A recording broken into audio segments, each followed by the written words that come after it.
اس میں پھر کیا ہوا کہ ہمیں تو کمپین بھی نہیں چلانے دی گئی اور ٹی ٹی پی جو ہے وہ پی ٹی آئی کو چلانے دی.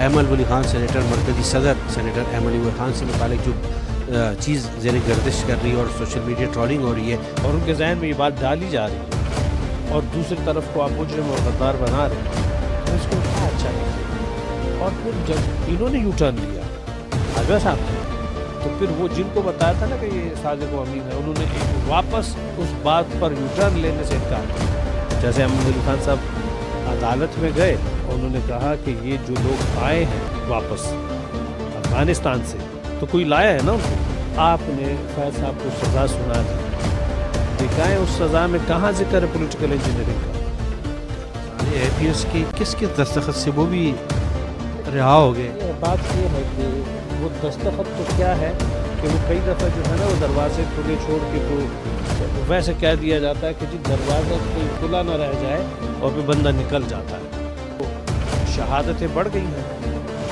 حملے بڑھ گئے ہیں دونوں طرف. تو اگر ہارڈ اسٹیٹ ہمارے اوپر ہی ہارڈ ہونا ہے تو عمران خان بیچارہ تو بہانہ ہی تھا.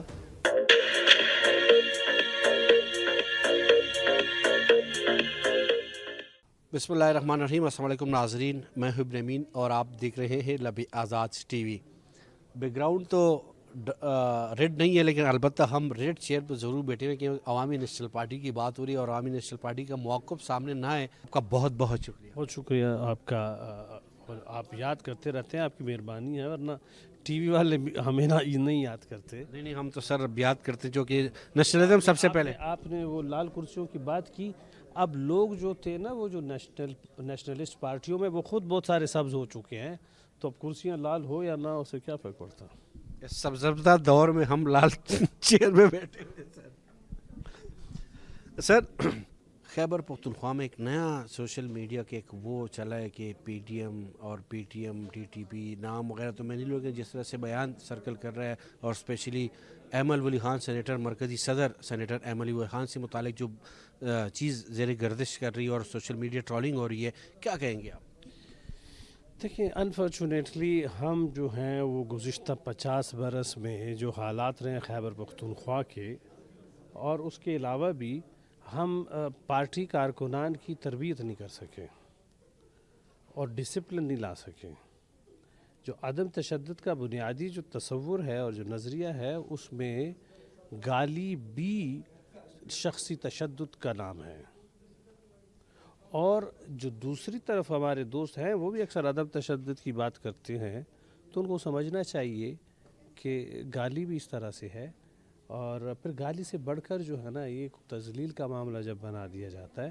میں ایک بات ضرور کروں گا کہ جو نوجوان قبائلی علاقوں سے, سابقہ قبائلی, میں اس لیے اب نہیں کہتا کہ اس میں کوئی بہتری آئی نہیں ہے تو سابقہ کیوں کہیں, ہاں قبائل ہی ہے, اس لیے ٹرائبل ایریا ہے کہ کاغذ میں آپ نے لکھ دیا علامت درآمد نہیں ہوئی, پیسے نہیں دیے, تو وہ وہی ہے. اب صرف یہ ہے کہ آپ نے ان کے اوپر اپنا ایڈمنسٹریٹو اور جو سیکیورٹی سیٹ اپ تھا اس کو وہاں پہ امپلیمنٹ کروایا. اب میری ذاتی جو میری خواہش بھی ہے اور جو میرا مطالبہ ہوگا کہ ہم لوگ آپس میں بیٹھ کر کم از کم کسی الائنس میں نہیں جاتے, کسی اس میں نہیں جاتے, لیکن منیمم پوائنٹ جو ہے وہ اس ایجنڈے پہ بنا لیں کہ یار کم از کم جو ایک دوسرے سے ایکسچینج ہے اس کے اندر اخلاقیات کو مد نظر رکھا جائے. وہاں جو ہمارے کارکنان ہیں ان کو پابند کیا جائے. اور یہ ضروری ہے کہ باہم احترام کے بغیر سیاست نہیں ہو سکتی. ہماری لیڈرشپ جو ہے میں اگر جینورلی سمجھتا ہوں کہ کوئی مخالف جماعت تھی یا ہو سکتی تھی یا اب بھی ہے نظریاتی طور پر, وہ جماعت اسلامی ہے. لیکن ہم نے بارہا دیکھا کہ ذاتی طور پر خان عبدالولی خان صاحب رہبر تحریک, اسفندیار ولی خان صاحب رہبر تحریک, اور ان کے یعنی خان عبدالولی خان صاحب کے اس زمانے میں میاں طفیل صاحب ہوں یا پھر پروفیسر خورشید ہوں یا پروفیسر غفور ہوں, ان تمام لوگوں کے ساتھ بڑا تعلق تھا. بڑا ایک شخصی تعلق جو ہے وہ تو سیاست اور فکر اور نظریے سے بالاتر ہوتا ہے نا, اور ہونا بھی چاہیے. یعنی ایک جو کیمسٹری ہوتی ہے دو افراد کے درمیان, اس کو آپ نظریات کی وجہ سے مطلب خراب کر سکتے ہیں. اچھا اسی طرح مولانا مودودی جو ابوالعالی مودودی صاحب جب باچا خان صاحب وہاں تشریف لے کے گئے تھے تو وہ کبھی زندگی میں کسی کے ساتھ مولانا مودودی صاحب دروازے تک نہیں آئے تھے، اور ان دنوں وہ شدید علیل بھی تھے، لیکن وہ دروازے تک آئے.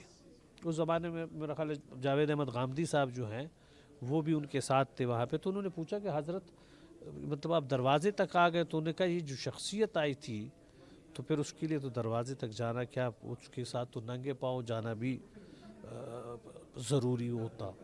تو یہ ایک سیاست کی جو ہے رواداری تھی. آپ پاکستان بننے کے فوراً بعد یا اس سے پہلے کی بات دیکھ لیں، علامہ مشرقی جو ہے خاکسار تحریک کے، وہ ایک الگ ڈائریکشن میں تھے. اور اس زمانے میں سبطین بخاری صاحب جو ہیں وہ کمیونسٹ پارٹی کے بڑے سرخیل ہوتے تھے. وہاں ایک بلڈنگ میں لاہور میں زمیندار کا دفتر ہوتا تھا، اور بخاری صاحب بھی وہاں پہ ہی تھے اور ان دنوں علیل تھے. تو علامہ مشرقی صاحب جو ہیں وہ وہاں اس اخبار کے لیے تو گئے ایسے ہی، لیکن پھر دوستوں کو کہا کہ یار یہاں تک آئے ہیں تو چلے بخاری صاحب کا بھی حال احوال پوچھ لیں. وہاں گئے، ان کا حال احوال بھی پوچھا. تو میرا کہنے کا مطلب یہ ہے کہ تاریخ ہماری اس قسم کے واقعات سے بھری پڑی ہے. مولانا فضل الرحمان صاحب ہوں، مولانا مفتی محمود صاحب ہوں، ان کی ہمارے پارٹی لیڈرشپ کے ساتھ بڑا احترام والا تعلق رہا ہے. اور عصمت یار ولی خان صاحب کا قاضی حسین احمد کے ساتھ، مولانا فضل الرحمان صاحب کے ساتھ، مولانا شاہ احمد نورانی صاحب کے ساتھ، یعنی تمام لوگوں کے ساتھ وہ تعلق جو انسانی رویوں کے بنیاد پہ ہوتا ہے وہ رہا ہے. اب ہم کہاں پہنچ گئے؟ قطع بھی معاف سر، اسی سے ریلیٹڈ ہے. توپانی بدتمیزی جو سیاست کے اندر آئی ہے اور جو کہتے ہیں نا رکھ رکھاؤ دید لحاظ، یہ کیوں ختم ہوتی جا رہی ہے؟ دیکھیں آپ نے سوسائٹی کو جس انداز میں رکھا ہے 78 برس، آپ نے سیاست کو مطلب سیاست وہ آئی ہے یہاں پہ جو آپ کے پاس جس کا ریموٹ کنٹرول تھا. اس سیاست میں آزادی نہیں تھی، کتاب کی آزادی نہیں تھی. آپ تاریخ دیکھیں کس کس کی کتاب غائب ہو جاتی تھی، بلکہ اب تو قریب کے دنوں میں کمپنی نہیں چلے گی، وڈائی صاحب کی کتاب بھی غائب ہو گئی تھی. تو اب تک یہ حال ہے. تو اب جب یہ حال ہو، کتاب جو ہے اس کی آزادی نہ ہو، تو پھر کیا جنم لے گا؟ پھر سوشل میڈیا کا وہ جو ایک معاملہ ہے، ہمیں اس حد تک سوسائٹی کو ان کی آزادی کو احترام کرنا چاہیے کہ کم از کم انسان آپس میں ایک دوسرے کے ساتھ رویے ایسے نہ رکھے. دیکھیں یہ جو عمران خان صاحب کو صادق و امین کہنا اور ان کے مقابلے میں لوگوں کو چور اور غدار کہنا، یہ کہا گیا کہ نواز شریف کی فیکٹری میں ہندوستان کے لوگ ہیں، یہ کہا گیا. جی بالکل. اور یہ باجوہ صاحب ایک ایک مدرسے، ایک ایک تعلیمی ادارے کے لوگوں کو بلا بلا کر کہتے رہے. جب آپ خود ایک ڈیزائن بناتے ہیں کہ ایک طرف کے لوگوں کو آپ کہہ رہے ہیں کہ یہ چور ہے، اور عام لوگ جو کہ ان کی پختگی بھی جو ہے وہ فکر کی وہ اتنی نہیں ہے، اور ان کے ذہن میں یہ بات ڈالی جا رہی ہے، اور دوسری طرف کو آپ مجرم اور غدار بنا رہے ہیں، تو پھر اس کے میں کیا اچھا نکلے گا؟ اور پھر جب انہوں نے یو ٹرن لیا باجوہ صاحب نے، تو پھر وہ جن کو بتایا تھا نا کہ یہ صادق و امین ہے، انہوں نے واپس اس بات پر یو ٹرن لینے سے انکار کر دیا. موبائل کے تھرو احمد ولی خان کی جس طرح سے کریکٹر اسیسینیشن کی جا رہی ہے، یہ بھی ایک حقیقت ہے، یہ بھی ایک تاریخ ہے کہ جس طرح قربانیاں عوامی نیشنل پارٹی نے دی ہے، یہ کسی نے نہیں دی. لیکن آج کل اس موبائل کی وجہ سے جس کریکٹر اسیسینیشن ہو رہے ہیں، کیا کہیں گے آپ؟ یہ دیکھیں، یہ بنیادی طور پہ تو میں یہ کہتا ہوں کہ یہ جو تحریک انصاف کا معاملہ ہے اور اس کے ساتھ جو ٹی ٹی پی کا معاملہ ہے، یہ ایک دوسرے کے جو ہے نا بہت پرانے سہولت کار ہیں. ٹھیک ہے نا، آپ ہسٹوریکلی دیکھیں 2013 میں الیکشن تھا خیبر پختونخوا میں، ہم اس سے پہلے 5 سال حکومت کر کے وہاں ڈیلیورنس کی، امن و امان میں، آپریشن میں، سیلاب میں، اس میں پرفارم کیا. مجھے سب سے قریب پڑتا مردان پڑتے ہیں، مردان پیرس بن چکا ہے. ہاں، تو اس میں پھر کیا ہوا کہ ہمیں تو کمپین بھی نہیں چلانے دی گئی، اور ٹی ٹی پی جو ہے وہ پی ٹی آئی کو چلانے دی.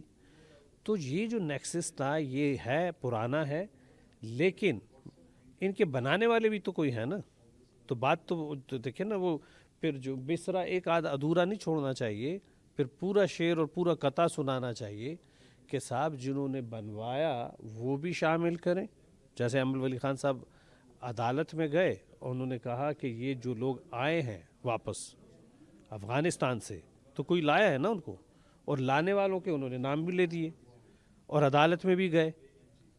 اب آپ نے فیض صاحب کو سزا سنا دی، دکھائیں اس سزا میں کہاں ذکر ہے پولیٹیکل انجینئرنگ کا، دکھائیں کہ وہاں کہاں ذکر ہے کہ جو اس طرح ہزار جو ہے وہ ایکسٹریمسٹ کو آباد کیا، نہیں ہے ذکر۔ ثانی اے پی ایس کے کس کس دستخط سے وہ بھی رہا ہو گئے؟ یہ بات یہ ہے کہ وہ دستخط تو کیا ہے کہ وہ کئی دفعہ جو ہے نا وہ دروازے کھلے چھوڑ کے تو ویسے کہہ دیا جاتا ہے کہ جی دروازہ کہیں کھلا نہ رہ جائے اور پھر بندہ نکل جاتا ہے، تو یہ تو لوگ عام زندگی میں رویوں میں کرتے ہیں، تو یہ ایسا ہے۔ دیکھیں نان اسٹیٹ ایکٹرز بہت ساری دنیا اس میں ڈیل کرتی ہے، یہ پاکستان دنیا کا واحد ملک ہے جس نے اپنی مٹی پر نان اسٹیٹ ایکٹرز بنائے، ان کو سپورٹ کیا، اینڈ دین جو پیسے پہ لڑتے ہیں، آپ سے زیادہ کوئی پیسے دیں گے تو وہاں لڑیں گے، آپ کے خلاف لڑیں گے، اور اس وقت اس کا ہم سامنا کر رہے ہیں۔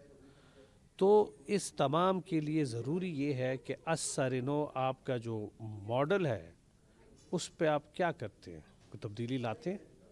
اگر آپ کا ماڈل یہی ہے کہ طاقت، آپ اتھارٹیرین سٹیٹ کے طور پر رہیں گے، آپ ہارڈ سٹیٹ، اب ہارڈ سٹیٹ کا مطلب یہ ہے کہ ہمارے طرف لوگوں کی جو ہے وہ شہادتیں بڑھ گئی ہیں، حملے بڑھ گئے ہیں دونوں طرف، تو اگر ہارڈ سٹیٹ ہمارے اوپر ہی ہارڈ ہونا ہے تو بس پھر تو عمران خان بیچارہ تو بہانہ ہی تھا کہ اس کو چھٹی کر کے ہارڈ سٹیٹ ہمارے کی طرف آنی تھی۔ سر آپ کا بہت بہت شکریہ۔ ناظرین ہمیشہ کی طرح دعا اور امید یہ کہ ہمارا ملک پاکستان اور ریاستی ادارے بہتری کی طرف جائے۔ اجازت دیجیے، اللہ حافظ۔